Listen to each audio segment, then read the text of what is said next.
All right, you live? Okay. Welcome all to the joint OCTAX and tourism meeting. We're only 9 minutes late. That's a record for us this year.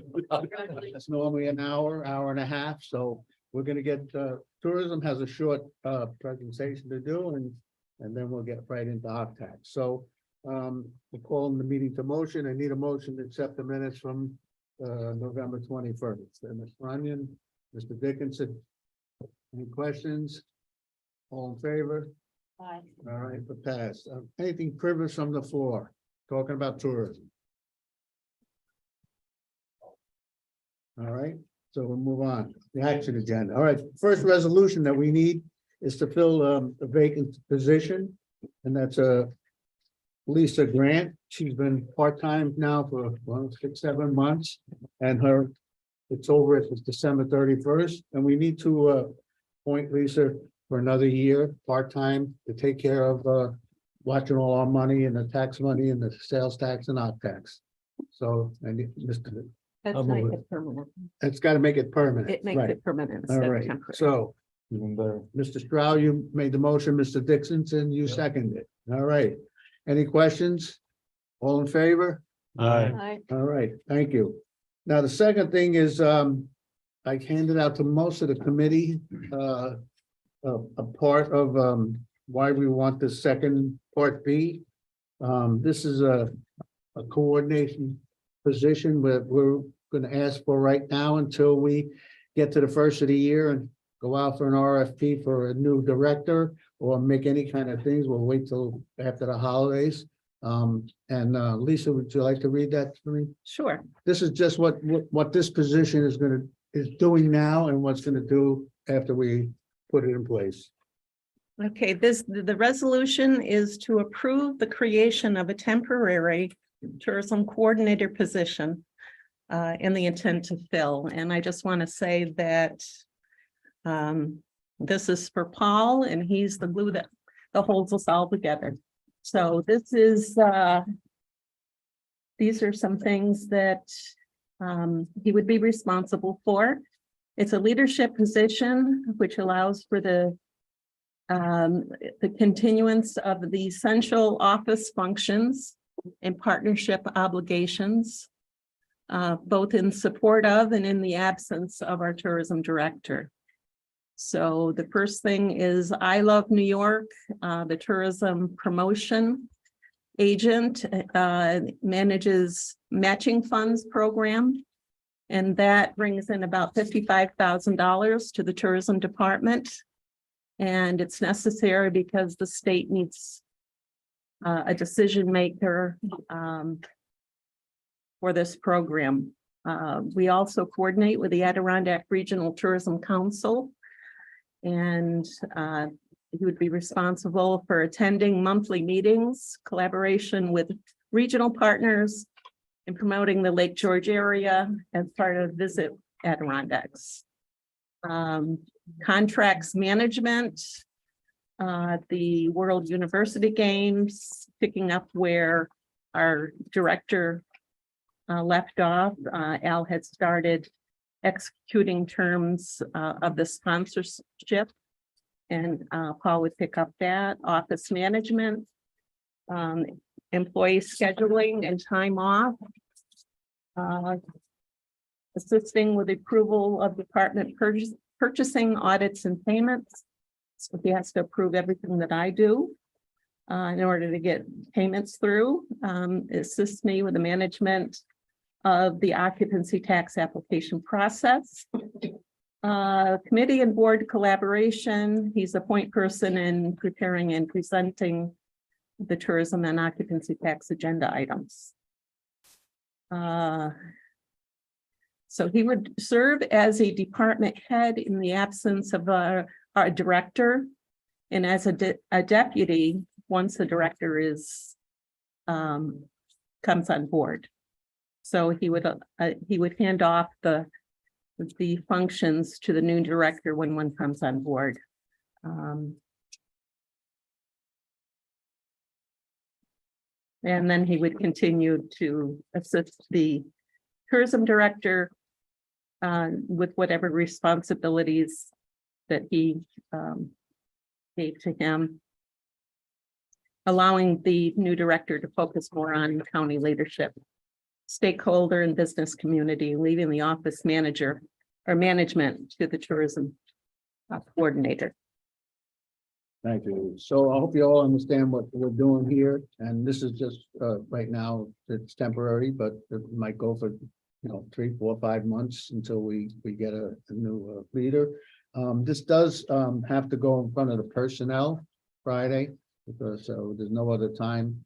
We need this to be done before the end of the year, so we'll probably try to bring it up in front, an outside resolution at the board meeting Friday to, if you guys and ladies approve this today. So, any comments? I'll make the motion. We got a motion, by Mr. Stroud, Mr. Dickinson, you second it? Yep. Any comments or questions? Yes. Thank you, Chairman. I'm perfectly happy to have Paul in this role. I think he's gonna do a great job. The rest of the staff is totally been able to, keep us afloat and keep everything running. My bigger concern is what you just said about 4 or 5 months till we have a director. Seems like a very long time. When we just had a detailed job description went out, we had a lot of applicants. I understand wanting to give a little time to reevaluate and reassess, but 4 or 5 months seems like a really long time to get someone back on board as our director. I agree. It's just a number I picked up because by the time we get in January to sit down and see what we want, I want this committee to put together what we're looking for a new leader, so that when it goes out that everybody is happy with it, and hopefully we can get some quality people. So, probably won't go out until February. Give it another month, you're talking March, so March or April. That's what we're hoping to get at. All right, and the only other, thank you, any other question, any other part to that? Well, I would just reiterate, what is the committee looking for other than what we already put out? We spent a lot of time hashing out that second job description and the qualifications for someone. Well, Why we're would gonna we get, change we're gonna that get with HR and put in some suggestions from the committee instead of just from HR this time. Yes, Dennis. You spent a lot of time putting together a description. The problem is that we had very few applicants that even came close to fitting that description. And that's what we're concerned about. We don't want to look at the same 25 people we looked at last time. We need to step the game up, and that's what Gene's trying to tell you. He wants to take a month of January and figure out what we're going to do to get a qualified person in here that hopefully will stick around. It's going to take some time. I think Gene's spot on. Go ahead. Yes, Brenna, Ms. Brenna. Just to respond to what my colleague said, if we had 25 applicants, we all know that there was an issue with one person being pulled out of that pile and being reviewed in a way that was different from the others. Let's put it back out there and see if we get another new 25 people. I don't understand. Well, that's what we're gonna try to do, but there's some phrases in there and some information that we'd like to put in as a committee into that too. So it's gonna take a few weeks. It's not gonna be, we're not gonna rush it like we did the first time back in April, March, when we had everybody disagreeing with it. We didn't do it right, and it delayed it for 6 months. And then when we finally got the right person, in my opinion, it was September and everything was being done already for running the department and the budget. And I guess he wasn't happy waiting another, till January to take over. So I don't know. I don't know the story, but that's as far as I'll say. All right. Any other questions? Yes, Mr. Thank you. I'm on the Arctic Tax Committee. So I don't know if I have to wait for the privilege of the floor, but. Well, if it's for the tourism, I'll take your question. All right, yes, I want to welcome Paul. It sounds like he's going to be moving into this temporary position. I have full faith in him. I like his energy. He's always got a smile on his face, and I think he can do a great job holding over in the interim, if not possibly, applying for the position. Who knows? My concern is I know the department's already down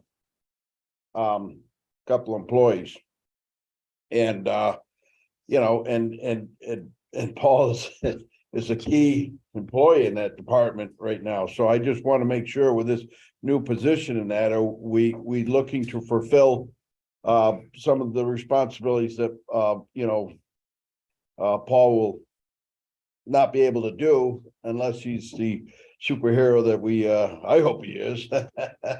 No, that's in the Questions, works. Paul? We discussed that in the last couple of weeks and we're all ready and programming it for first of the year. Right now, it's tough to do anything. Holidays are coming, people are busy, so but we will be doing it. And I too will accolade what you said. Paul's been an excellent gentleman down there. He calls me a lot, he texts me a lot. And we keep in good contact of what he's gonna move, and I try to bring it off to the committee too, so. All right, so any other comments, so we can move on? Wait, let's get Ms. Bramer, can wait a minute, I got Ms. Seba back there. Thank you. If you don't mind extending just privilege of the floor then briefly, I know I'm not on your committee. Thank you, Mr. Chairman.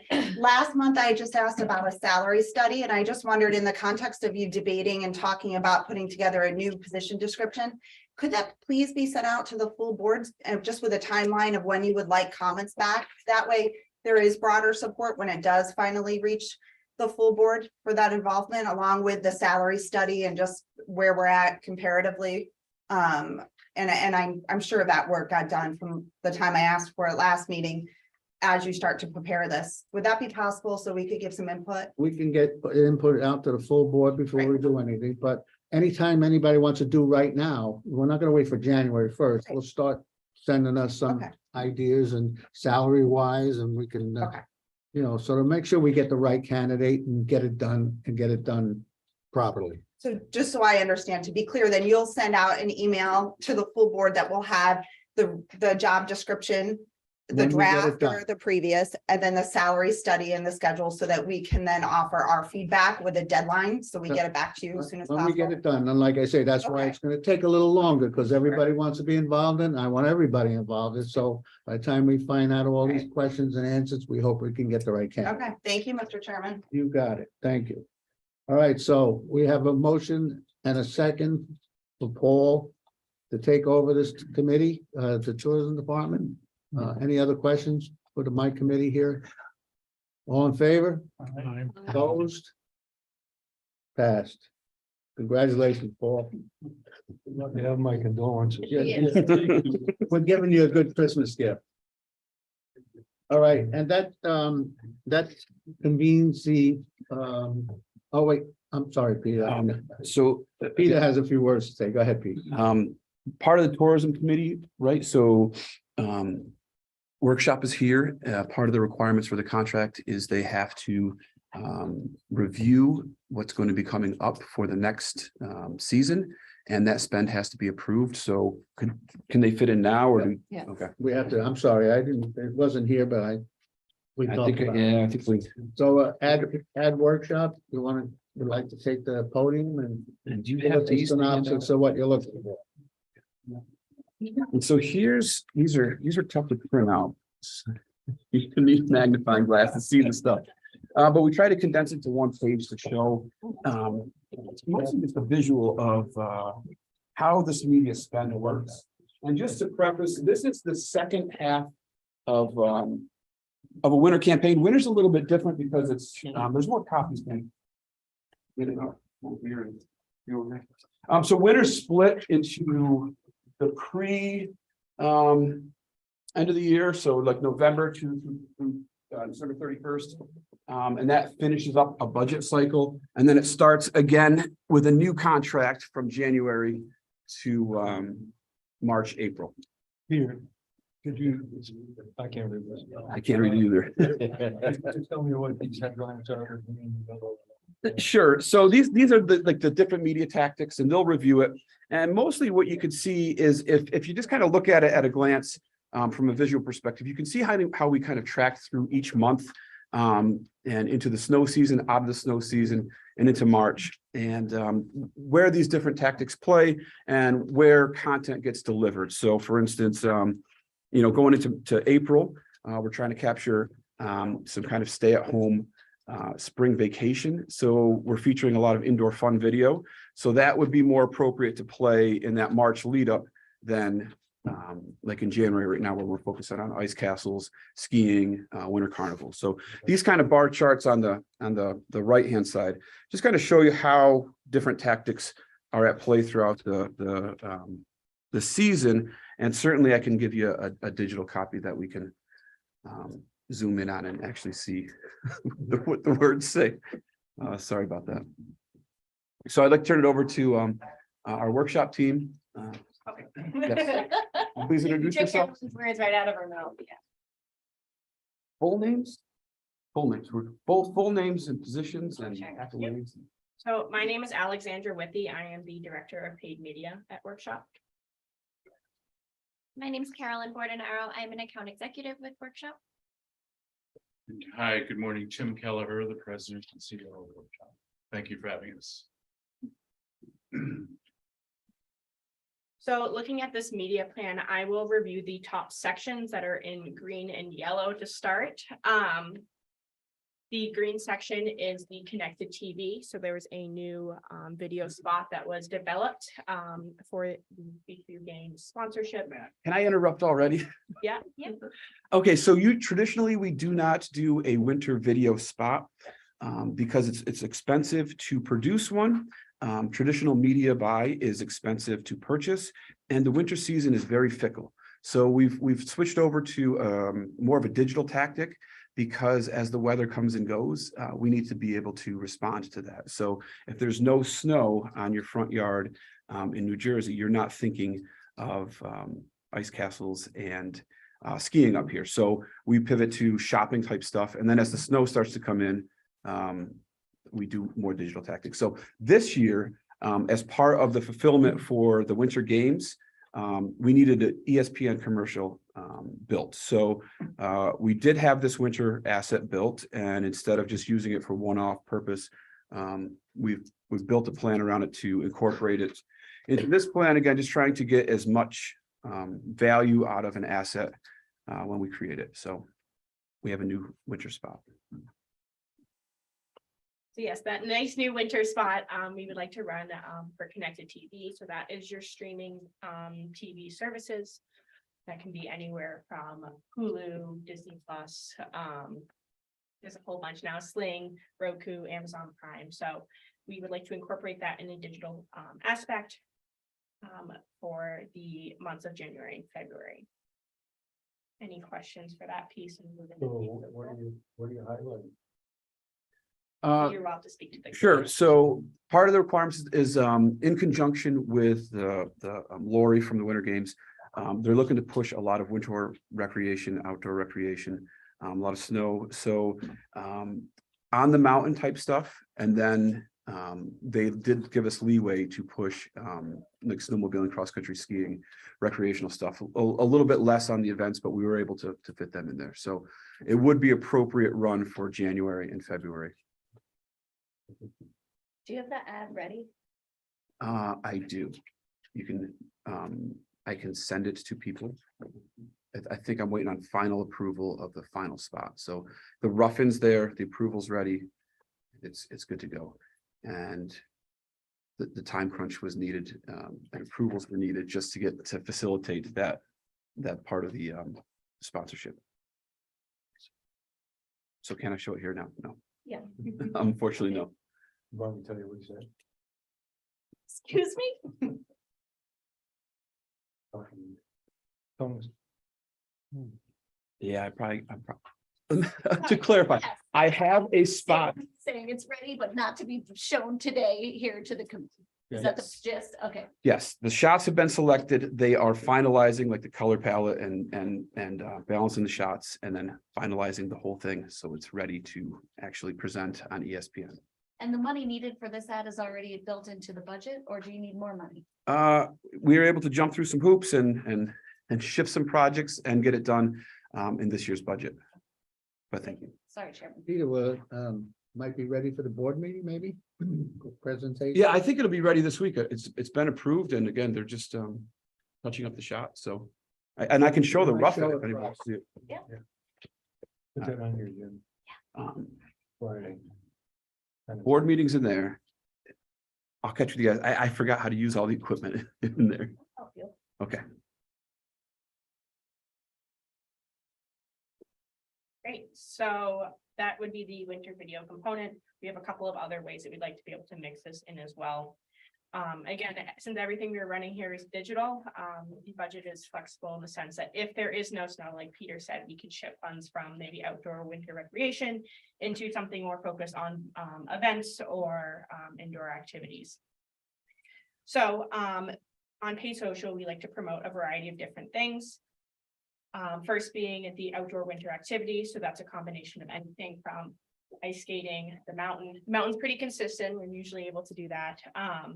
Cross-country skiing, snowshoeing, ice skating, anything like that, kind of grouped into one bucket for outdoor winter enthusiasts. We like to run that January through mid-March, kind of the ski season. We also have ice bars, which we'd like to run January through mid-February. Events that would run the entirety of January through April with the creative focused on the specific, similar to the specific events that are happening at that time. So for example, we wouldn't run ice castles in April. We would run that more in the January, early February, and then switch to a more spring creative focused on the spring events like Maple Weekends. Ice castles will run January through February. Winter Carnival, January to mid-February. Maple Weekends would be mid-February through the end of March, promoting those. Lodging, food and drink, and then culture, arts and history are things we'd like to run throughout the entirety of this flight, January through the end of April. Again, creative focused based on each of those times of the year. Then we have looking to specifically spring, starting in mid-March through the end of April. We'd like to promote hiking, whitewater rafting, and fishing. So again, all of the creative that we're running for each of these pieces would be specific to those events or to those components there. The targeting is unique to those as well. Any questions on those pieces? Got a question back there? I'm sorry, thank you. I might suggest for the ice bar feature specifically, you check the calendar of events for what locations are running ice bars. My understanding is they're only the last 2 weekends in January. So if you run the ad in February, it will be too late. Okay. You might want to verify that. Sounds Thank good. you. We will adjust the flight on that piece.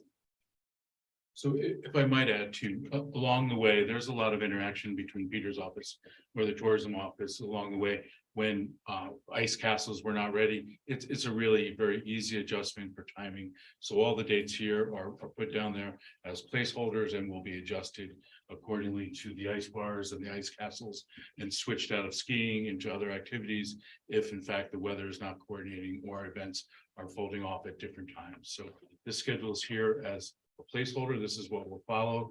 But again, it's very dynamic and we're able to switch and move and be very responsive to what is going on locally as well as weather-wise. So I think that's an important piece to understand.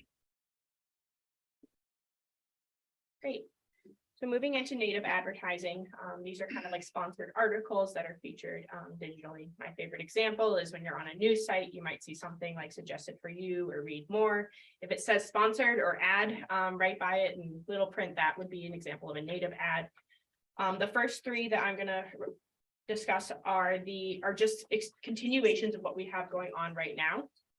So we have winter activities for people who don't like the cold, 12 best towns for a winter escape, and what to do when visiting the ice castles. So those are what we have going on right now, and that would be a nice continuation through for the winter activities for people who don't like the cold. That would go through mid-March. 12 best towns for a winter escape would go to the end of February. And then what to do when visiting the ice castles would go through mid-February or whenever the ice castles is ending. Then in March, to kind of promote April and spring vacations, we have another piece there that we'd like to focus on, which would be April break in the Lake George area. So that would run March through mid-April. Then, because we're having all these tactics to kind of bring some brand awareness and send people to the Visit Lake George website, we would like to run some retargeting ads. So that would capture users, that would retarget users with ads who have been to the website within the past 30 days or have completed, say, the connected TV spot. So already demonstrated interest in a way to kind of stay top of mind as users are planning their winter and spring vacations. Then going into Google Ads, we have a nice combination of targeting a variety of different keywords. Focusing on branding, which would be keywords focused on Lake George, Warren County. People already searching for you, want to make sure that you show up there instead of a competitor. The outdoors, so a variety of different outdoor activities that are relevant at the moment. Top attractions, that includes arts and theater, attractions, museum and history, shopping. Events, again, specific events happening at that time. So as users are searching, they're able to find the events that they're looking for or things to do. Stay, so lodging for the most part, food and drink. Were all kind of the main components there. That would run from January through the end of April. And again, the specifics of the keywords and the ads would be unique to kind of what's happening at that moment. Can be adjusted very easily in real time. Things turned on and off. And then we have a few different videos. So through Google Ads, we're able to run YouTube ads. So that winter video that Peter was discussing earlier, we would like to use as a YouTube pre-roll ad. So anytime you go to YouTube, there's usually a 15-second ad or a 30-second ad that starts at the beginning of whatever video you're looking to watch. We'd like to run that January and February. Then we also have ice bars. There's a nice video there. I had that in there as January and February, but that sounds like that would be more of just a January spot that is also running right now. Maple Weekends would pick up mid-February, run through the end of March. Another video promoting Maple Weekends and visits in the Lake George area. And then spring indoor activities, another video that Peter was referencing earlier, that would begin in March and run through the end of April. Any questions on that second set of pieces I just went through? Yes. Anything in the Rhode Island or the Vermont? Like you had Vermont and the other, when you have the listed of states. Yeah. So typically with markets, it's been more Plattsburgh, Burlington, which does cover the market. Okay. I'm happy to add those in there as state targets as well. Haven't historically seen a ton of traffic. But I think it's worth adding in there. If you. Anything else? So another hand around the corner. For the return on investment, is everything just tracked on impressions, or is it possible? And then basically you're just tracking all the traffic that you send to the county site? So we're tracking a variety of different things. One of them is clicks. So we want to make sure that the click-through rate, so based on the number of impressions, we're getting enough clicks on that. So each tactic has a different benchmark that we go for. So we want to make sure that we're exceeding that. And all of these tactics have been proven to be successful in that we're going well above and beyond those click-through rates. So fewer impressions, we would expect fewer clicks, but if we have a lot of impressions there, we expect that rate to stay consistent or increase. So that's one component. We also want to measure on-site engagement. So not just sending users to the website, but quality users. So the time on site, the bounce rate, making sure that they're going to other pages on the site and not just getting to the site and leaving. So there's a few different components. First, we look at the kind of the clicks and the click-through rate to make sure at least getting users to the site, and then the performance on the site once they are there.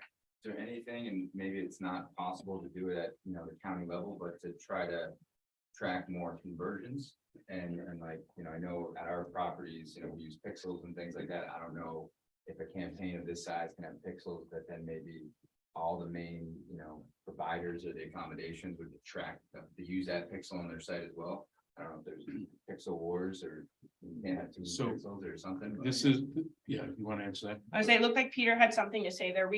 There have been pieces in the past that once we leave the county website, we can't track that, but we can track where users are going from the county website. So if they leave to go to a lodging property, we'll consider those conversions, but we're able to measure as the county site for tourism, the conversions on that site.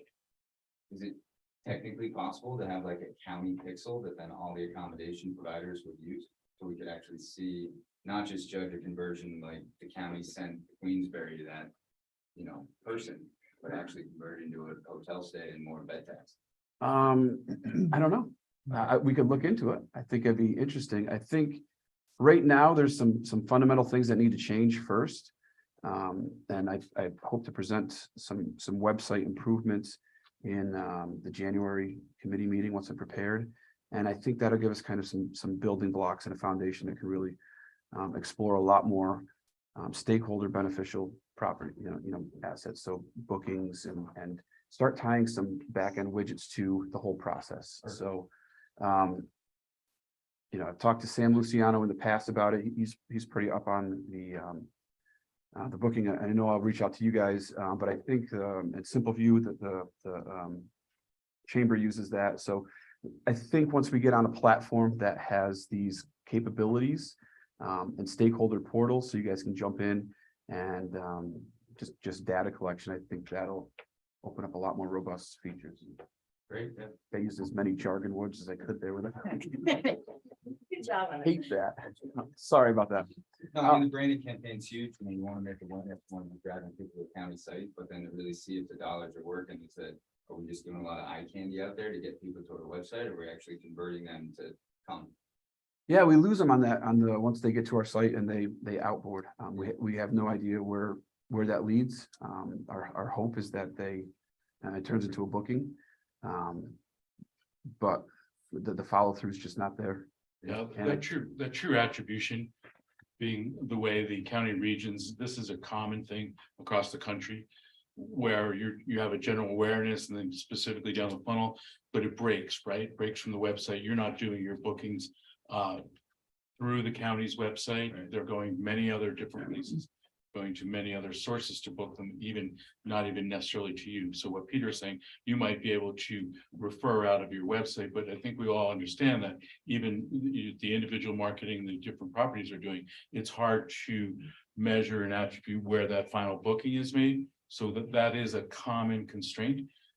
With a caveat, there are some emerging technologies that we're involved in negotiating right now that are following that pixel through some of those other booking engines. Yeah. They're following that pixel through some zip code credit card spending. It's a little soft, but it's starting to evolve, right? And so you have maybe one or two providers, like the TV is starting to do now. And there are a couple other pieces that are doing it with that same pixel technology. The true measurement and the value of it is still up in the air because it's not all encompassing, right? You're not following that pixel. It's like they might have the rights to some credit card providers, not all. They might have the right to some booking engines, not all. And fairly expensive at this point for that cutting edge technology. So we're trying to find a balance and see where we might be able to bring some of that technology into your spend, so that it does have more attribution. Again, I would caution that it's early development on the technology. People are resistant to more and more exposure to their personal spend, and it's kind of finding cracks through there. So we'll be able to come back and say, one, is it affordable? And two, this is early data, so it might not be all encompassing, right? If they only have 3 booking engines that they have access to that pixel, they might be booking direct with you and they don't know that. Yep. So yes, you're not unique in asking that question. It's a universal with a regional and county site where you're higher in the funnel and you're not at the actual attribution point. So well aware of it. We try to measure this against all the other benchmarks as if you were following the S&P or the NASDAQ, right? And if you're 2x times the NASDAQ and the S&P, you would be pretty happy. So that's kind of where we're benchmarking, right? But to your point, it's out there. It's a little bit soft right now. Okay. Yeah, maybe with the county stuff and even if we had a county booking engine, that was another portal that might help too. Right. I mean, we've looked at that in the past, and it was just never feasible to kind of put it into play.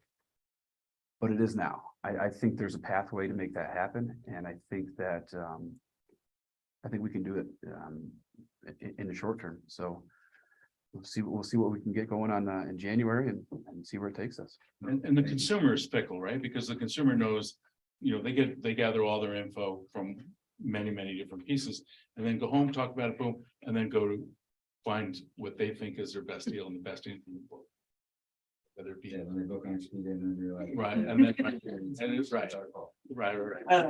And then you lose 60, and then you lose your points on it, right? So ideally, best case scenario is to drive everybody direct, but unfortunately, the behavior is not there, so. Very legitimate. No, thank you. All right, good question. Anybody else? I just had a couple of comments. One on the April break thing. I mean, I know for my family, we would be planning April break before March, so I would just suggest that you move up that timing more. Are you planning a faraway trip or is it's vacation? Because the target on that is still the 3-hour drive. And it's for the people specifically that didn't go to Myrtle Beach like the rest of the caravan or to Florida. It's the people that are like, that wasn't in our cards this year. But a trip up the North Up Way. north might be, well, Yeah. even so, I wouldn't be waiting until the third week of April.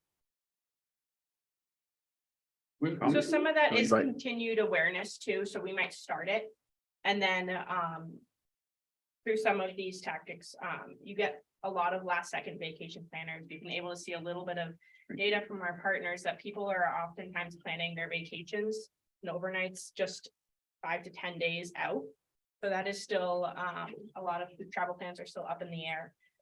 We want to make sure that we're kind of continuing that, and what's out there is kind of active to what's happening, as well as meeting those a little bit more advanced vacation planners. So starting that in March, but also running it until those vacation plans are happening. So I just had a couple of other overall comments. It looks like in the social media, you have a lot of the same age category, and it seems like you could target that a little bit more to get better responses for the different categories. I mean, I don't feel like 25-year-olds are coming to Maple weekends, but whatever, I don't know. The other question I had was TV. Are there regular TV ads as part of this? That's the connected TV, the streaming. Just Netflix and, no, that wouldn't even be the right thing. What's an example of? So Hulu, Amazon Prime, Peacock, Sling, Pluto, Roku. Running out of a few off the top of my head, but there's a whole bunch of them out there. A lot of them are free and all supported by ads. And that's a decision, to be clear, that's made on our end and they build around that. So again, traditional like news channel spends on video broadcasts are expensive. Right. And it's tough to kind of get your runs in there and get value out of them. This year was a bit unique because we had the 30-second spot built for a different project that we can tuck into that connected TV. So on, with the Winter Games video ad, is that going on regular TV?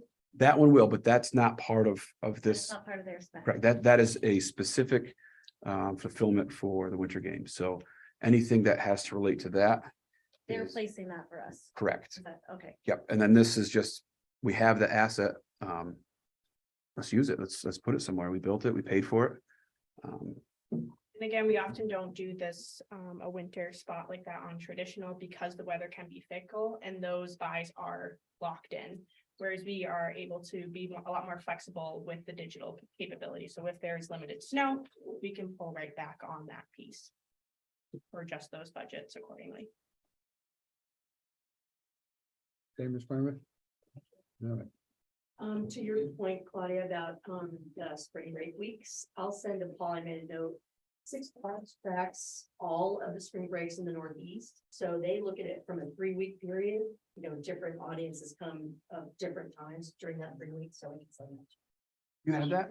Because we had just left the meeting last week. Tasked to get that. So I have to follow up with 6 Flags. So perfect. I just crossed something off my list. All right. All right, let's move on. All And right, Peter, if you could share that back with us and then we'll try to Be great. tag right along with that. any other questions? You also have that, excuse me, you have that data for the February breaks as well? I'll check and see, I'll double check. I think that's always President's Week. Yeah. If the schools are starting, especially south, they're starting to all fragment out their vacation break Okay, for I'll there. check the 6 Flags. Especially between private and public schools and scattering those breaks, not all centered around that President's Week. Yeah. So if you have that data source, Because Ice Castle had requested that for February right, and sent them what we had, but I'll double check. yeah, that. that'd be great if you could share that. And out of state still in the dry market is generally different as well. All right, just a quick note on Ice Castle. I spoke to them last week. And they were just waiting for the weather to get in the 25-degree area. And this week we look like we're having it. They're all set. The ground is prepared. They've done the work on it. If they can turn that water on, we'll get ice. So we gotta think, instead of thinking snow, let's think cold. All right, anything else? Brandon, you had- One more. I mean, I know it looks like this is pretty much set for right now, but one of the things that's been really concerning is how are we doing against our competitors? And is this really the mix that you feel is the best for us versus our competitors and the things that you have in here, like the geographic targets? I just would, I mean, I know you're working with Peter, so if there's any suggestions that you feel like we need to incorporate to get a better competitive edge, I'd love to be able to see that next time. So this is the result of all these conversations. This is the result of all that input, which, you know, our path is through Peter, and then this is kind of the final piece that we've developed. You've given us some comments, and we'll go back and adjust around the ice castles and around the lead into that vacation period. This is the result of many years of seeing the results and fine tuning those results and understanding who that market is. So we feel really strong that this is a really strong plan, not just based on guesses, based on results and data. So that's what drives us to here. And that's something that's lost, but this is not, let's just pick stars out of the sky and say, let's go there. This is all hard results and hard data. I'd say that this is our best plan put together based on what Warren County has to offer as a destination to visit and how we're able to deliver that message based on who your audience is. Okay, anything else? All right, thank you all for coming, and thank you for coming down. Appreciate it. I almost forgot to mention you. Yes, thank you. Yeah. When you get old, you can't remember everything. It's gotta be written down. Just one other thing too, we've noticed that we present other ideas, comments, thoughts come out. If you funnel those through the tourism committee, there's answers right there. They're just not being asked here. So if you do have true questions or want some backup data or whatnot, please ask. I mean, we're here to make sure that you have an understanding. And there is data behind it all. Okay, thank you. Thank you very much for your time. All right, anything else want to be brought up for tourism before I turn it over to Dennis?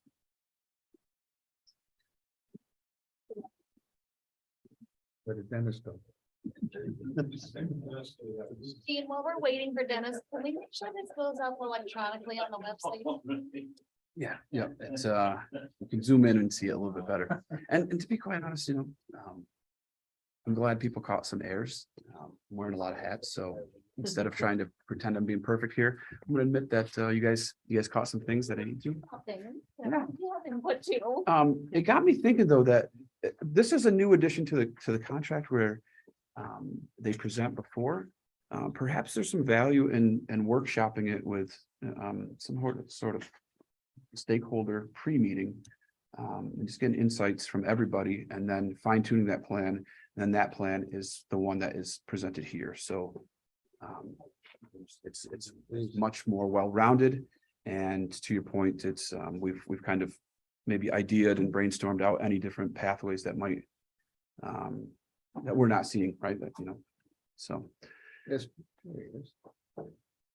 All right, that's it. Dennis is back in the room. Do you guys want me here? Your for this, turn. or running? Not there. I run away from objects. I do tourism. Oh, and again, I mentioned Ice Castle, but tickets are on sale right now. So go to their website and you can get all you're looking for. And then there's, I gotta lean on you anyways, but. Changes. Well. Good stuff. Good stuff.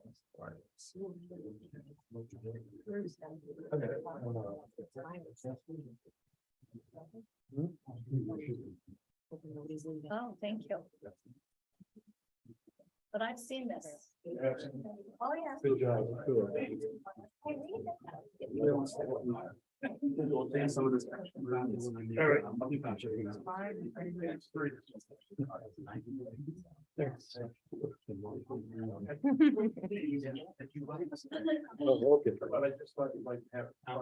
Yeah, thank you.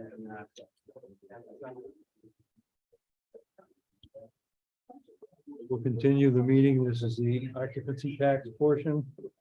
We're down on item C, resolution 3. Run us through what we're doing. Resolution 3 is to amend the contract that's already in place for 2022 with the Adirondack Cycling Advocates, and they just want to replace a couple expenditures that were approved for this year. Those being 5,000 for some signage they were going to put up on French Mountain, and 4,000 for fixing stations and bike lights and bells. Basically, they want to spend the money, $8,500 for some excavation work up at the Dynamite Hill Recreation area. And basically, we have some really nice trails here in Queensbury over at Gurney Lane, but we don't have anything like that up in the North Ski Bowl area. So it just, there's no additional money involved here. It's just that when the contract was written, it was very specific. And this just allows them to use $8,500 for that excavation. So we want to move that? Deb? Second, Jean? Claudia? I know, and I'm not even on text, but I'm just gonna keep sitting here. I'm concerned about why they're getting rid of the other stuff. That seemed like really good options for this money. Why can't we do both? And also Dynamite Hill is in Chester. It's not in North. It's north. North Creek, yes, okay, so. All right, that's, you know, They have the money. Apparently there's something going on that they know about. that's what they've decided to. Are they not doing this, or they found other money to do the fix-it stations and stuff? I don't believe they're doing it this year. Perhaps they'll take it up. In the next. Yeah. Yeah, Oh, they still plan on doing the others, but this came up first in their budget. So they will allocate monies for those other things are happening.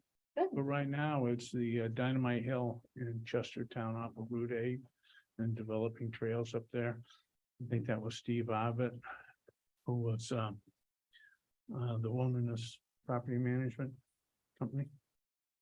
My suggestion was that we add the money so that they can do both things. They'll be back next year. They'll be back. Yeah, this is the immediate concern. Okay, anybody else? All in favor? Aye. Opposed? Carried. Okay, Lake George Winter Carnival. Okay, everybody's looked at their application. 52 years, 53 years.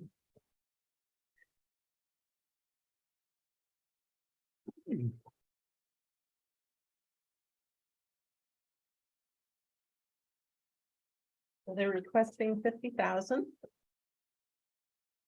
This is a volunteer group, and I gotta say that they do a great job.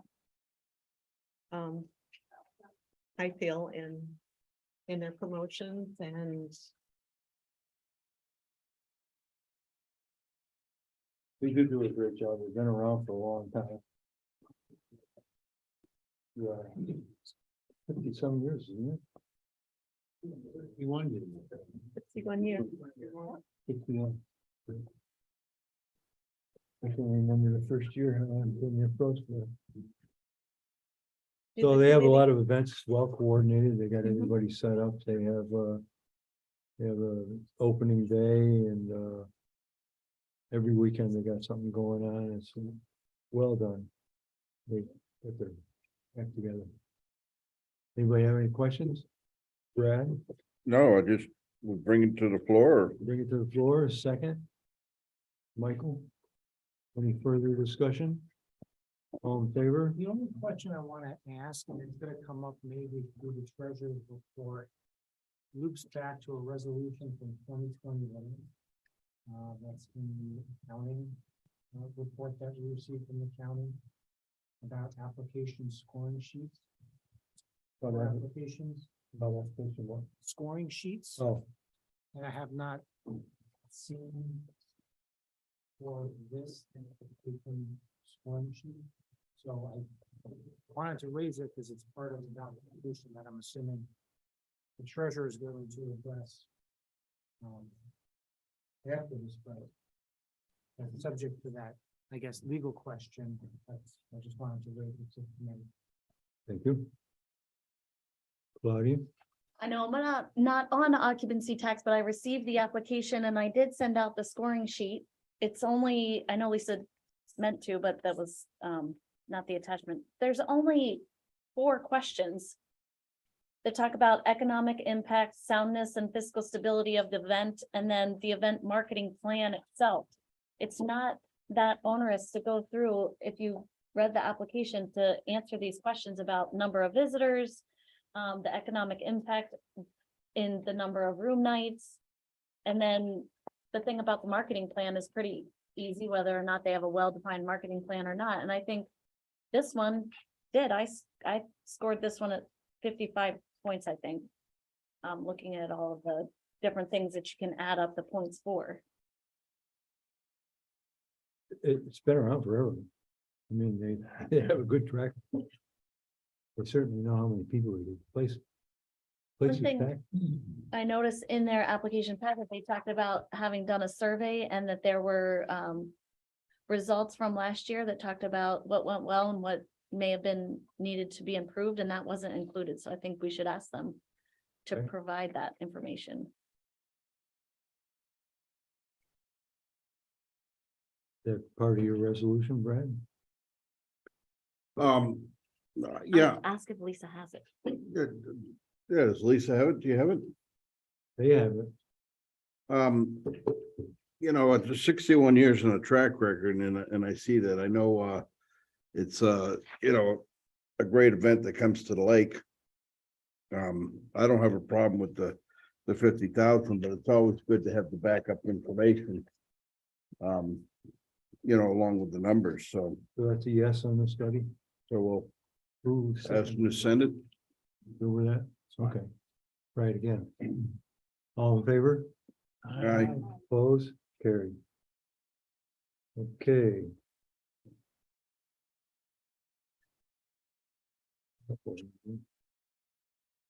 Boys basketball tournament. We have some folks here to That's quicker. talk to us about it. Yes, please do. Thank you.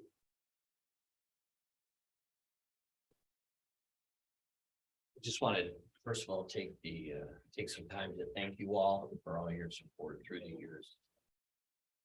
The history of this tournament, 38 years plus, as we started moving along to a different model, the New York State Public High School created a different way for all of us to be able to support the tournament.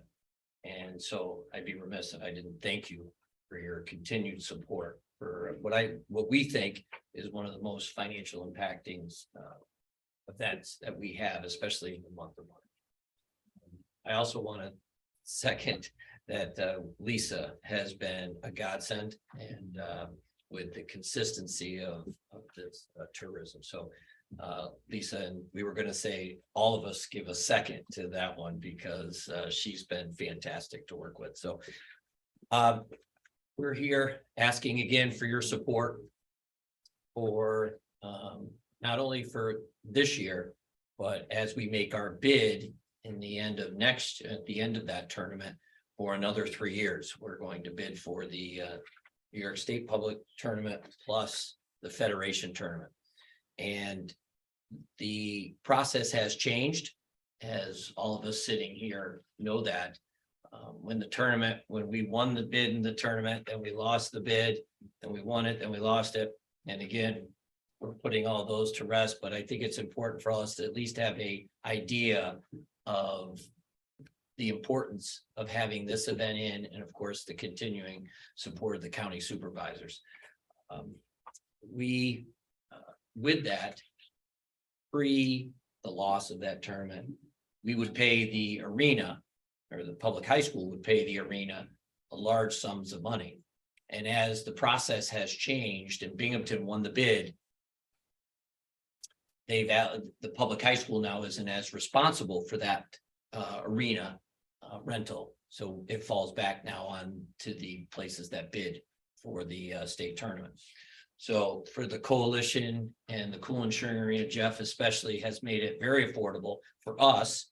Again, that's why we're here. Looking for your continued support is because we can offset the amenities to be able to keep this tournament here. It's a very competitive process to bid for New York State public high school, any state championship. But let's be honest, the golden is that one of the New York State basketball, and we know how important it is. We know how important it is for our communities. And when we lost it, I think that renewed that we couldn't just rest on our laurels, that we had to go out and be more aggressive and aggressive with our pitch and with our bid. And that's what we have done. First year, because of COVID. So it was a great first year to have it back. The public high school was very appreciative. I know the fans that came through and that stayed in the hotels, because I traveled to all those to make sure how things were going. We're definitely, this is the place for the New York State basketball tournament. There's no argument to that. And I think that with our model for volunteerism, we've proven that you can have that many people be part of a large group and be able to pull off a really, really good community support for the New York State basketball tournament. So again, we're here just to, again, say thank you. We couldn't do this without you. And this very supportive community, because if you look at the numbers through the years, it hasn't been just basketball, like the fans that are part of the teams, it's been part of Warren County. It's part of our culture that these people come to this tournament every year. And so again, that's part of the, the marketing campaigns and everything that everybody has done through the years. So I will take questions if you have them, but again, thank you. Would you just give us your name for the record, please? Sure. Chip Corlew, tournament director for the New York State basketball tournament. As soon as I closed my eyes, I knew who you were. By your voice. Chip, you guys do a great job. Thank you. It's a wonderful event, and it certainly brings a lot of people in. It's a great time to have it. And we're happy to support you. Anybody got any questions? Brad? Yes, Chip, thank you. I remember the sadness that came upon it when the first time they said that they wanted to go, and then hearing the feedback that they weren't very happy where they went, and we offer really, I guess one of the major things was parking was a good a problem there in Binghamton and that. So I just want to reach out and thank you in keeping it here, and I think our area really does draw it in, and I know that there are surrounding areas that the participants enjoy coming here because it just gives them more than just one thing to do, and it brings in, I think, more of the family. So just want to reach out and thank you again for all this hard work, and we look forward to having many more years here. Yeah, thank you. And I think one of the things, we really appreciate that because it is a volunteer base. And so there's a lot of people that are so important to, I'm lucky enough to be the tournament director, but I couldn't do it without the men and women that help with this tournament. And I think everything happens for a reason. Us losing it, then having Glens Falls, where I was the athletic director, win it on their last year there. And I think people saw what could have happened if it was here. And I think that opened the eyes to the public high school that said, all right, this one wasn't a good move. This is the road to high school basketball in Warren County. So I thank you very much for that. Well, go ahead. Thank you very much. I scored this one on the application sheet too, and they easily reached the 55 points, the same as the last one, and I gave them another 5 points because one of the categories we have is demonstrating opportunities to expand marketing above and beyond. And what you were talking about before, I know Normand and marketing will be very aggressive in trying to reach additional people. So I thought that was even more. And I want to point out, there is a detailed marketing plan with the budget that says they're going to incur expenses of 47,100. And knowing that this is really a volunteer effort, I would ask the committee to consider giving them the 47,100. What do you ask for? I'll second that. Well, I'm not on the committee. Oh, So you have I'll to make bring a that to the motion. floor then. I mean, this is a very good program and, you know, I saw that it was 40,000. And, I really wanted to ask you if you needed any more, but, if we can make you whole, because I know our whole area benefits from this, so. Yeah. May I please have a word? Yeah, please, George, I'm gonna turn it. Yes. Say who you are. Okay, that's fine, I'm listening. Well, I don't want to be too long. My name is George Norman, President of Norman. I represent the GGFA ACA, which is the Amateur Athletic Association, which is in partnership with New York State Public High School Athletic Association, who oversees this tournament. A few years ago, we've kind of, as Chip had suggested, the boys basketball tournament has always been the golden goose for the state. It's always been a big money maker for them, and it's a huge branding opportunity for all the rest of the tournaments. A few years ago, they decided to take everything and make it consistent. With over 300 volunteers to make this tournament go on. It's a production. I mean, between Jeffrey's staff at the arena, and the standards are going up. Sports tourism is the future. Okay. And the competitiveness for the bids for these are getting more competitive and more competitive. To give some context of why we lost the bid to Binghamton, these are so valuable. If you consider the influx of the entire population of Glens Falls, 15,000 plus, coming into a small community like that, for over 2,000 hotel rooms, millions of dollars in hotel rooms, dining, retail that gets happened, and the recall of those folks that come back after we give them a great experience in our community. It's huge. And Syracuse wants it. Binghamton wants that money and that influx, and it's getting more competitive. So your support is absolutely imperative. Your partnership, we couldn't do this without your partnership as well as Jeff. And I'd like to say something else. Big picture, what you guys have done to support that arena this tournament would not have been possible had those improvements not happened. The reality is these big markets have big cash and they have big sponsors, and they're coming to the table with millions of dollars in improvements to these arenas. And they've given to give these kids a safer experience. What we're allowed to give, or what we're doing in partnership with your committee here and your group, as the county, our organization, as well as the arena, making concessions. Jeff gives up thousands of dollars in advertising, you know, that he charges for the dasher boards and all those other things to help make us competitive for these bids. So we all make a little concession, but I'm in the trenches working every day with the state organization, with Tim Lasarso here, with Chip, with Jeff, to not only ensure a smooth experience for all guests, but also for NISFA. So it bodes well on behalf of our county. And what we're finding is that these folks love it here. They love the safety, they love the hospitality they're getting, and they also love the safety of the student athletes, and that's huge.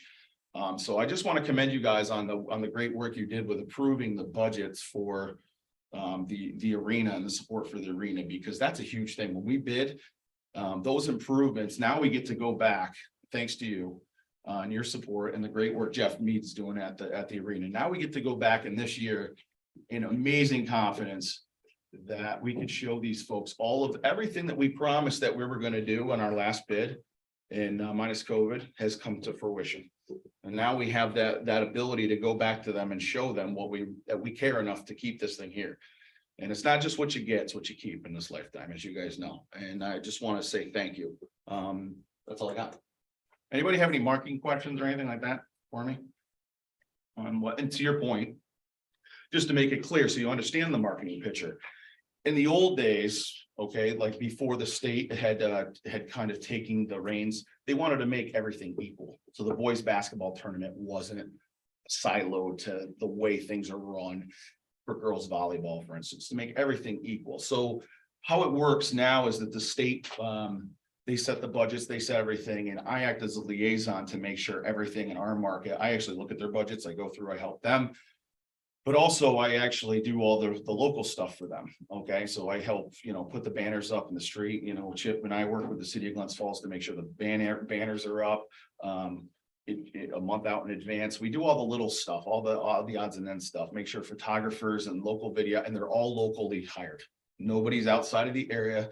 Everyone, one thing I love about the state is they give us carte blanche to hire local contractors. But it's a little different now. So the state oversees the buy, they oversee everything, but they do accept our input, which is great. So not only do we have kind of like the power of my agency and in your clout here at the county, but in partnership, we also have the assets that Jeff has at the arena. And we also have the statewide buy that the state makes on this tournament that goes all through every major township and across the state, which benefits, of course, our hotels and our small business owners. So I just wanted to paint a little bit of a bigger picture of what's going on behind the scenes and the evolution and where things are going, just so you're kind of brought up to speed on where things are going in terms of the state and how they're thinking. And like I said, it's going to get more competitive probably in the coming years, because this is a coveted thing. But I do think the more, if we work together, we continue to work together closely, welcome ideas. If anybody has any ideas, they're more than welcome to please call me or call Jeffrey. We'll be glad to sit down with you in partnership to get the small business community more involved. And again, the better experience that we give these people before, during, and after, okay, that they come here, the better chance that we have to retain this tournament and attract other state tournaments. We're already doing a great job with ice hockey, the volleyball tournaments, and they want to come here. So it's all because of your guys, and you really appreciate it, because it makes my life easier on this end to be able to, it's one thing to be able to sell something, but when you've got a really great product that you help build, we have with our volunteers at the tournament, and then you have the arena that's just, you guys have been there. It's just amazing. They've done a great job, but that wouldn't have been possible without your support. And I wanted you to understand the bigger picture of it. Okay. So I thank you for your time. If anybody has any questions, please fire away. All right. Thanks. Thanks, Jeff. Gina, would you like to say something? I just wanted to echo what George just said about the tournament. So everything that they've done with the basketball tournament. So recently this year, we have booked cross country to come to Queensberry High School for the state championship. And volleyball is coming back. And a few years ago, because of this community, they brought skiing here, which hadn't been at Gore. And now we're in rotation now for skiing that we weren't in the past. So it really goes back to everything that they've done with the basketball tournament that's allowed us. So now we're looking also at bowling and some other things to bring to the area as well. Excellent. Thank you. Are we ready for this? Has anybody made a motion? Well, do we, Yes, Brad. the emotion, well, I brought to the floor to make them whole. To the 47,000, was it 5? 47, 100. 47,100. I'll make a motion to do, make them whole up to 47,100. Is there a second to that? Gene? Any further discussion? All in favor? All right. Opposed? Need more? Okay. Thank you guys. Appreciate you coming. Appreciate your time. Thank you very much, guys. Appreciate it. Have a wonderful day. Happy holidays. Thank you.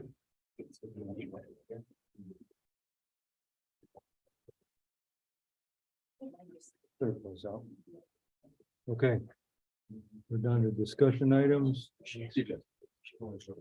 Michael. So, what?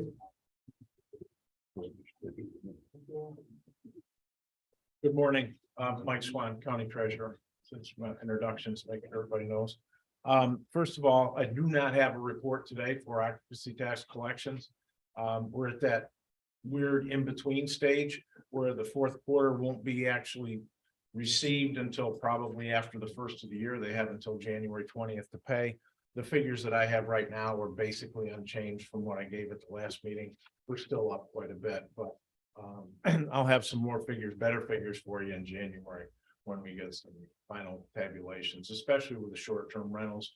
The vast majority of them won't even be remitting payments until the end of the month or first part of January. The second part of what I want to talk about is just so that everybody's aware, Warren County is required by statute to have an independent outside audit done every year. They go through my office with a fine-tooth comb, making sure that all of our financial records are in perfect order. And I got to say, as long as I've been there 12 years now, we've had a perfect audit and no major problems reported. Part of the audit is what's called a management letter, and I distributed that to some of you just before the meeting, and all of the supervisors got it as part of the audit report when it went out in the end of September.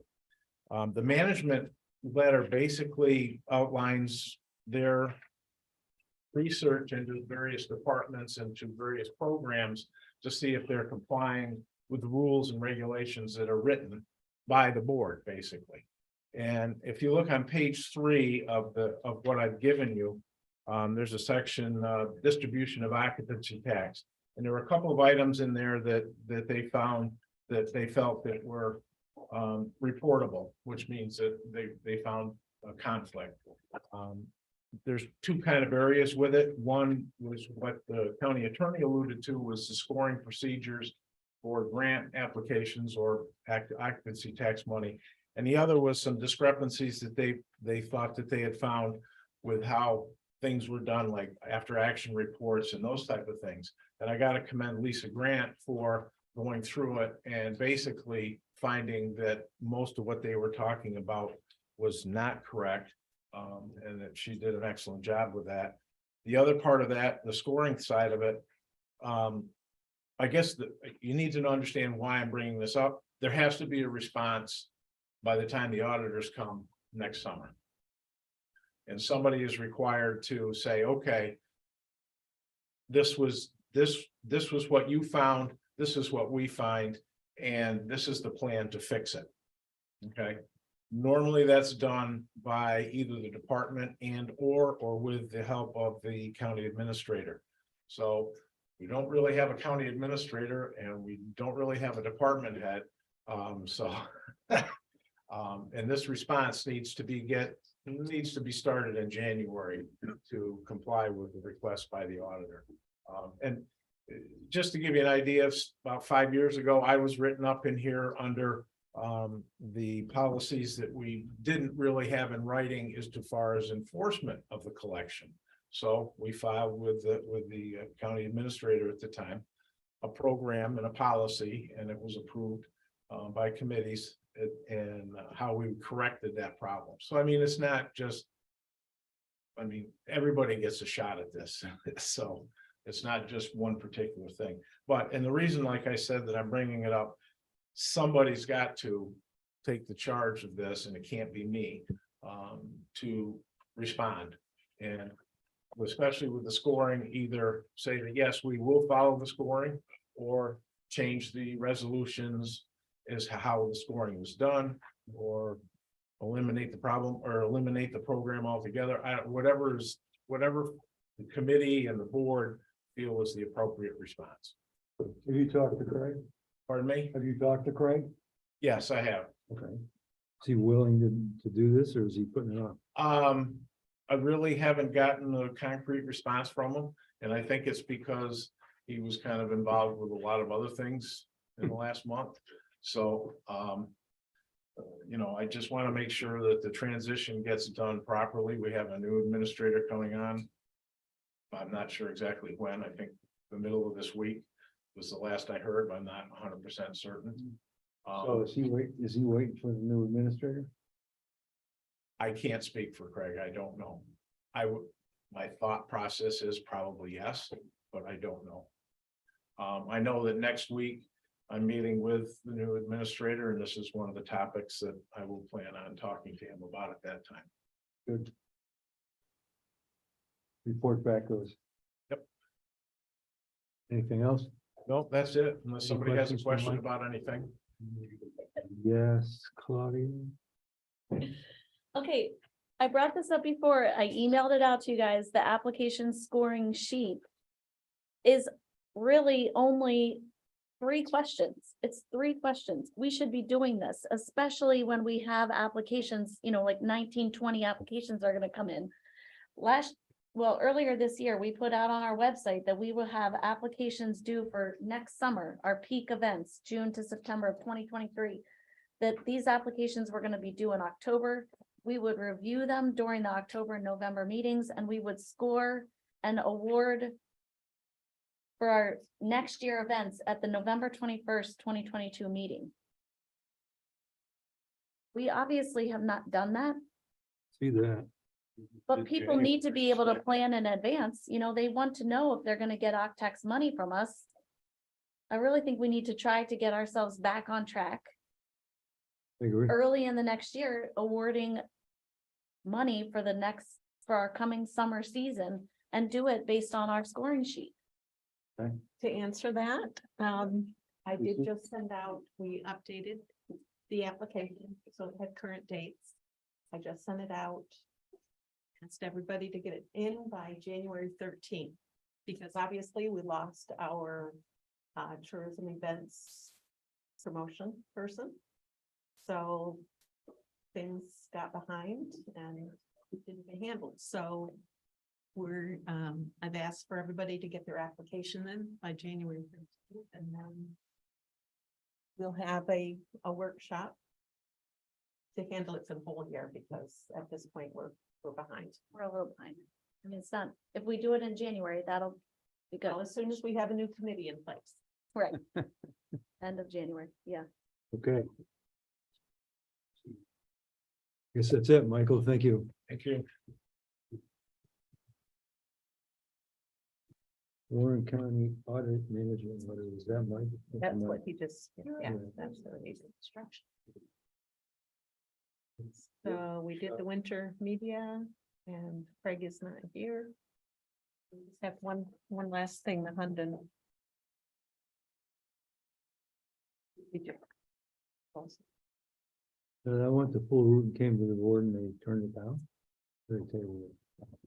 Table that, right? Yeah, table that in August. Just tabled it or tabled it with conditions? Table that. Hmm? Who's table that to the Octax committee. Okay. Anybody here for Hunden? Let them know.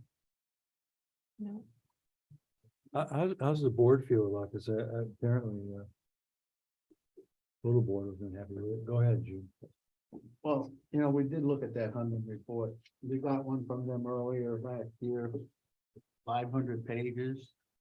Report, and we went over it.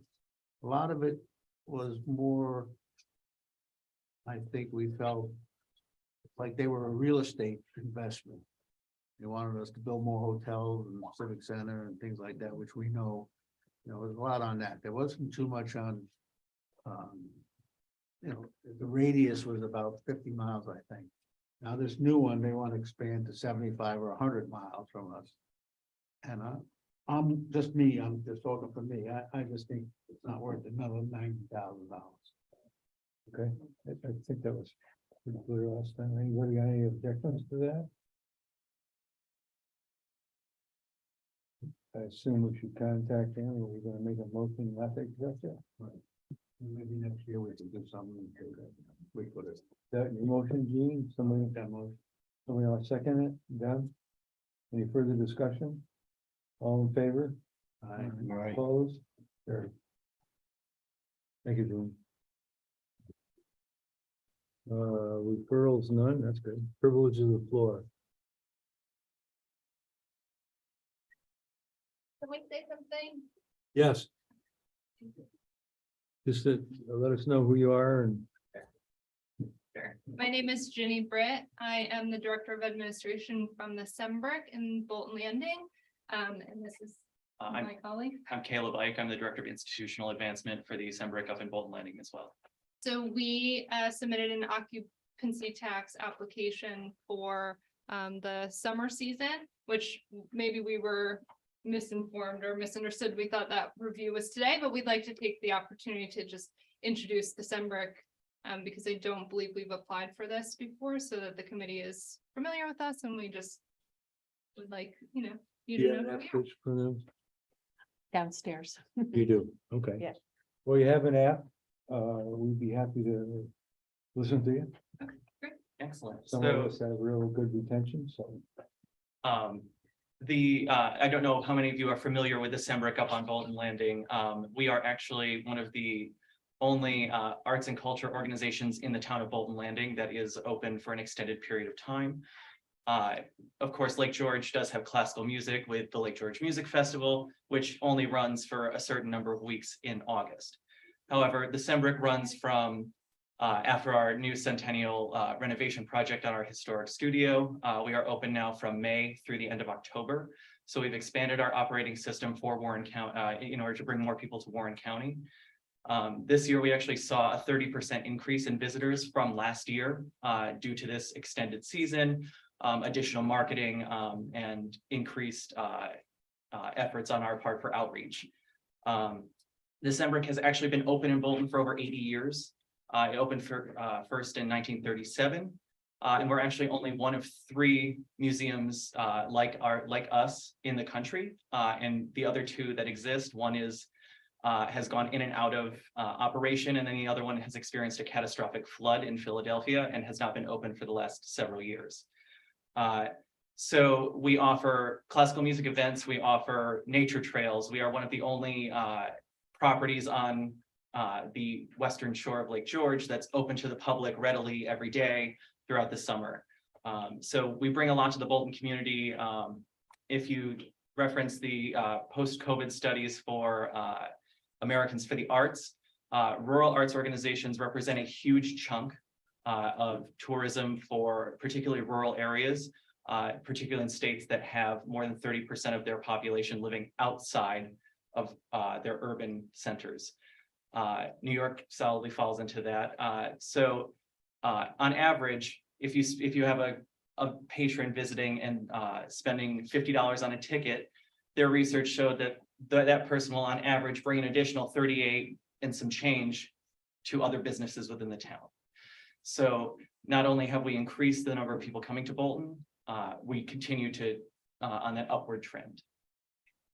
I didn't catch your name. I'm Caleb Ike. Taylor? Caleb. Caleb. His last name is E-I-C-K. It's a tough one. Caleb, you mentioned 30% increase. What are the actual numbers? Yeah, so we had over just about 2,500 visitors in total between events and museum visitors throughout the summer.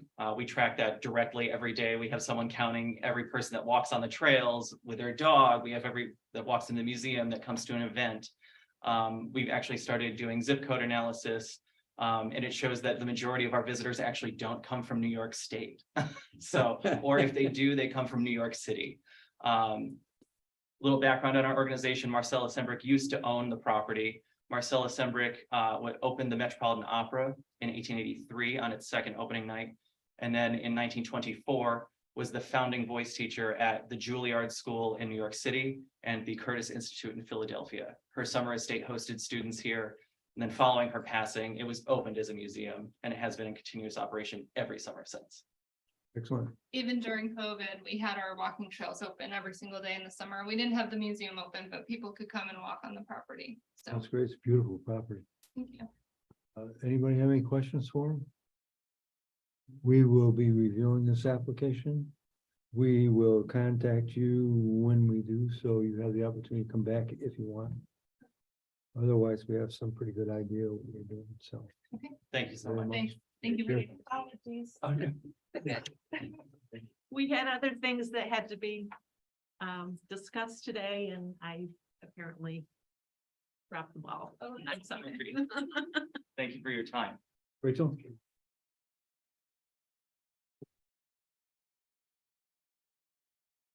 Thank you, Chairman.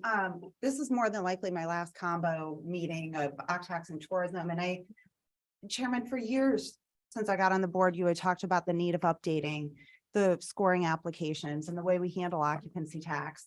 And then in 2021, we did that and we worked really hard as a board to provide an update.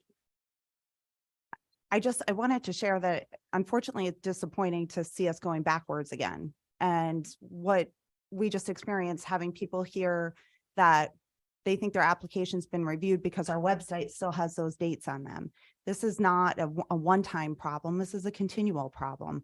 We tell our residents that we're going to help them fill out applications forms, that we're going to advertise it. We're going to let them know that we're going to help them with after action so we don't get dinged in audits like we've heard about.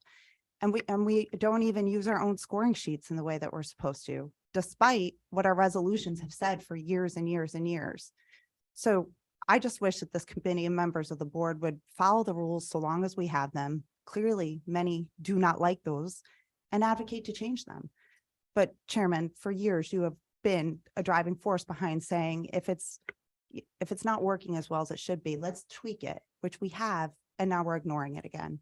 And I'm disappointed to have so many members of our community look forward to a chance to be considered for occupancy tax and sadly then turned away or just not talked to at all or assisted. But I just wanted to share those thoughts after a decade of trying to understand the occupancy tax a little bit better. Thank you. Thank you, Rachel. We will do that. As we've indicated. Gene? I kind of agree with Rachel, but I disagree. I like the way we did it years ago. You know, you could read an application. And like these young people that just came in now. I could feel how they really want to do this and how, what they put into it. But if you read an application, you don't see the heads face and talking. Years ago, we used to line everybody up along, are you in there and spent the day. You got to see the people that want money and why they want it and how they're going to use it and how they're going to spend it. It's more, to me, easier to, when I score a sheet, discuss, well, you know, I'm reading a piece of paper that they put in or somebody else. Sometimes you don't get that feeling. Right. You know, I'd like to see a little bit more of that, you know, it cost us a day. It was a long day to listen, give everybody 5 minutes, but you get to feel what they're really asking for. And that's just my opinion, but yeah, it's. Gene. But I think that the application isn't, It's important. I'm not saying that, but having the people here too, we can do that as well. I think that's what we should go back to, make sure we get done. Whatever. Here, because it's nice to see the people as they're, you got their application in front of you, and then you listen to them, those two young people. You know, I was very impressed with their talking. They got a lot of passion and something that most of us don't probably even know. You know, so if you look at a scoring sheet about what they were talking about, I might not score it as high because I really don't know the passion they had. But now they had the passion. When it comes out, I'll know what I'm talking about or thinking. That's just my comment. Claudia. Do you remember last year or earlier this year, we had the guy come in and showed us the video of his movie or the theater thing? Like, that was a really impressive way to show us how invested they were. But my point, and I think what my colleague is trying to say too, is that we need to make sure that the public knows when they are invited to come, when their applications are being considered, so they don't come here and spend 3 hours waiting us and then we didn't even do their application today, which is fine, but we need to make sure that the committee is communicating with the people who are submitting the applications. And I know Lisa's only part-time. Maybe we need to drag her back in here full-time. Oh, no. My point, you're right, what you're saying. We had a person who was doing this. We gotta do it in a different time of month. December is a tough month for a lot of us working and, you know, things that go on. Yeah, it should not be December. Yeah, you gotta shop and everything. So, you know, when we put down next year, maybe get it a month earlier, that we do it in November. It seems like a dead month. Then we can have them ready for January. We were supposed to do it in November. Anybody else from the public got anything? Yeah. I have one question. Go ahead, Michael. Yeah, just one question. The last two meetings, Ethan Gaddy was here. He presented a budget for a de-icing system brochure. And there's just a little confusion where it stands. Is that on for full board consideration? Or, It was approved. you know, had a few questions while we're here. Just want to confirm that. Thank you. You're welcome. Anybody else? Entertain a motion to adjourn? Oh, wait a minute. No, hey, Dad, I just wanted to, it was interesting, I recognized the people from the Sembrick, and just this summer, I took my whole family there. I'd never been there before, took my whole family, my granddaughters, to see the Philadelphia Orchestra principal players, and they were from as close to me as Brad is sitting right there. And to this day, my granddaughter still talks about it. Just to see that kind of world-class artists, that close up, that intimate, in one of the most beautiful settings anywhere in the world. It's really sitting right there in Bolton Landing, and it made such an impression. I thought, bring my granddaughters to something like this, they're gonna be on their phones or whatever. No, wasn't like that at all. It was really amazing. All right, thank you. So again, motion to adjourn. Gene, second, Michael, all in favor? You carried it, Gavin.